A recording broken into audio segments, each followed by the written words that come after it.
Day 2 of the 14th International Forum of the Convention of Independent Financial Advisors in Monte Carlo, Monaco. Ms. Afaf Kanja served as the day's chairperson and delivered the opening remarks. She reminded the audience of the true motivation that brings us all together. Why do you make the decisions you make? Why do you do what you do? What drives you? Many of us would say freedom, success, the pursuit of financial abundance, knowledge, responsibility as the breadwinner, and so on. But if we're really honest with ourselves, if we really look inside, I don't think any of us here today believe that this need or motivation comes purely from a material place, but rather a more emotional and spiritual dimension. Because if we look at the moments in our lives when we were truly inspired, and most likely, we felt love.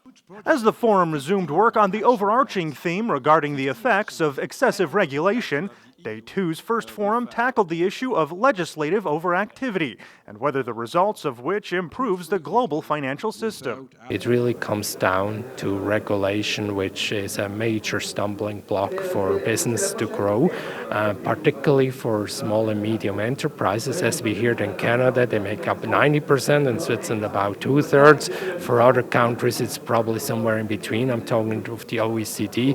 In smaller countries, SMEs are even more of importance, and there we think that hundreds of millions of migrant workers, the poorest in our society, they're clearly affected by being unable to do even banking.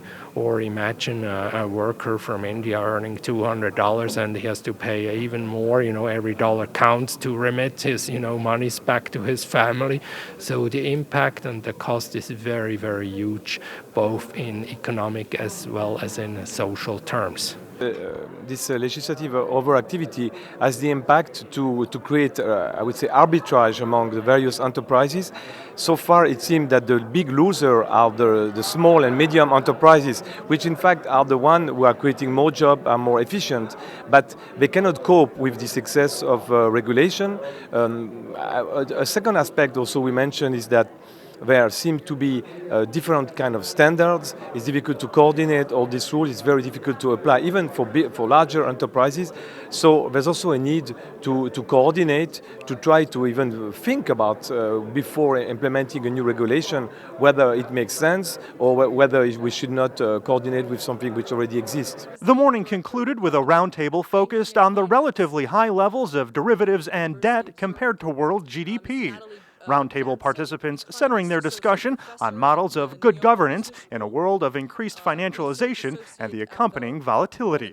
We haven't managed to do it so far, and we have arrived not only about over-financialization, but finance is no longer effective. You see increases at the European Central Bank of quantitative easing, and there is no growth. So we are at the end of what finance can do, but the problem is we will have to pay the bill for all the quantitative easing and other financial measures that we have taken, and that is unfortunately a real debt. So it's the next crisis probably that will force us to look at the issues we don't look at today. We did have a world before the financialized system that we have in place today. There was a period of great prosperity. I mean, look back at the 1950s and 1960s. We had tremendous wealth creation. Okay, the difference was that we also had an economy that worked much better in the sense that there was greater financial stability, that when we did have recessions, they tended to be shorter lived. We had quicker recoveries. The wealth was more generally shared than the increased concentration that we've had over the last, let's say, 3 decades. And good governance is part of that, I think. Having markets that are appropriately regulated, that doesn't mean more heavily regulated necessarily. There are all kinds of regulations that could probably be done away with, but with a system that is more manageable, it becomes easier to have fewer regulations because it's less complex. And so if we got back to a world in which I think the financial system itself was smaller, it was more manageable, it was safer, it was easier to regulate, we could have tremendous growth and prosperity because we've done it before. We've never had more access to information than we have today. It seems to me to be highly questionable that the outcome of our decisions is so poor. So I think we have a lot of material and data we can work from. I think I meet so many good professionals, experts around the world who do understand the implications of poor policy making. And I think those policymakers need to engage more with the realities that we face and less with seeking votes or rushing after the latest soundbite. And journalists also need to be aware that some of these issues are working in a sort of a real-time environment that does not reflect the ability to sell a monthly, a weekly, a daily. And so we need to take care, because we are all implicated. If we destroy listed companies that are part of our pension portfolio by over-regulation, by fining too harshly, by putting out scandalous stories, it is future generations who will be making up the difference, because increased taxes will have to be found to make up the difference in the pension pot. So there's a vicious circle there. And if we're going with the capital market scenario globally, we have to be careful not to overreact to cause unwanted damage. With the first sessions of the day focused on how governmental and regulatory actions affect the private sector, the afternoon took a decidedly different look at how state actions, while possibly well-intended, can infringe on the rights of the individual. The individual right for privacy is a very important one. The difficulty is that governments certainly need the taxes, and what I would like to see is a lot more accountability from governments as to how those taxes are being collected, and how they are then being used at the end of the day. What is the money being used for? But I go back a little bit to the position that Switzerland has taken under the Common Reporting Standard, where Switzerland has said it wants to have assurances from other jurisdictions with whom it is ready to have an automatic exchange of information as to how they're going to use that information, and are they effectively suitable partners with which to exchange information on an automatic basis. And I think that's a very important point, because there are many jurisdictions out there in the world where the tax authorities and the governments are corrupt in some way, they misuse information, they're in the hands of organised crime to some extent, or that information could get into the hands of organised crime. And I think that's very important for the taxpayer to feel comfortable as to how that information is going to be used. Well, transparency has a limit. It's when transparency kills the business, kills the trust, and puts everybody stripped naked under the light of the administration. This is not philosophically acceptable. This will kill the business and, of course, make people run away from this kind of scrutiny. One has to remember, in the beginning, it was about fighting terrorism and money laundering of criminal origin, and those very heavy weaponry in the name of the states for a just cause have been turned against the citizens of the same states by the gradually increasing of criminalization of tax offenses. Of course, that was not the purpose of this weaponry, and there is definitely a crisis in the state-citizen relationship that is going to be very difficult to resolve.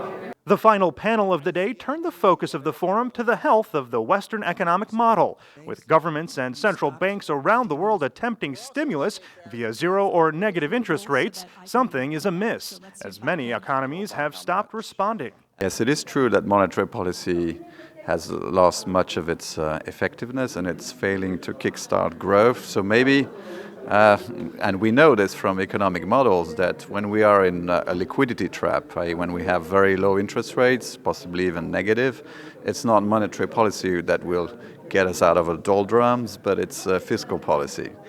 Okay, so now there's this idea of using helicopter money, right? And my contention is that we should make sure that the helicopter flies over the Ministry of Budget, and that money goes to do good financing of, say, infrastructure spending. Austerity means different things to different people.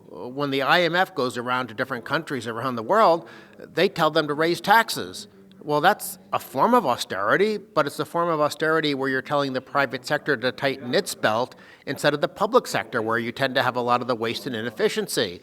If countries do the right kind of austerity, if they in effect put limits on the growth of government spending, then you get very good results. But unfortunately, the IMF has led the world down a path of tax austerity, which means the private sector really never gets a chance to get up off the ground. And so it's not surprising that we're seeing very stagnant growth. It's not surprising that there's still high levels of unemployment. companies don't create jobs, investors don't invest money when the tax burden is so stifling that it just makes it unprofitable. So it's very critically important to define austerity correctly. It should mean limits on the growth of the public sector, not further tax burdens on the productive sector of the economy.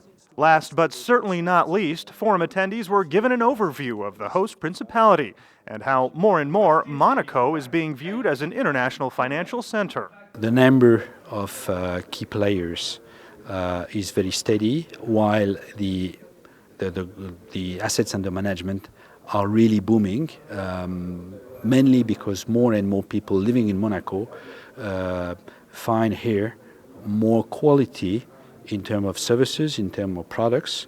So maybe thanks to all the international advisors that are promoting the marketplace, I mean, we have more people coming with their assets. So, I mean, we are very confident about the future, and we would still think that Monaco, as a marketplace in the south of Europe, not in Europe, but in the Eurozone, has really a game to play. 2 days are now in the books, and we have 2 more informative and engaging days left. A reminder for our viewers, you can always see more in-depth coverage on our website and social media channels. You'll find all the links on our website at CIFANGO.org. That's CIFANGO.org. Reporting from the 14th International Forum of the Convention of Independent Financial Advisors in Monte Carlo, Monaco, I'm Mike Mazzacco.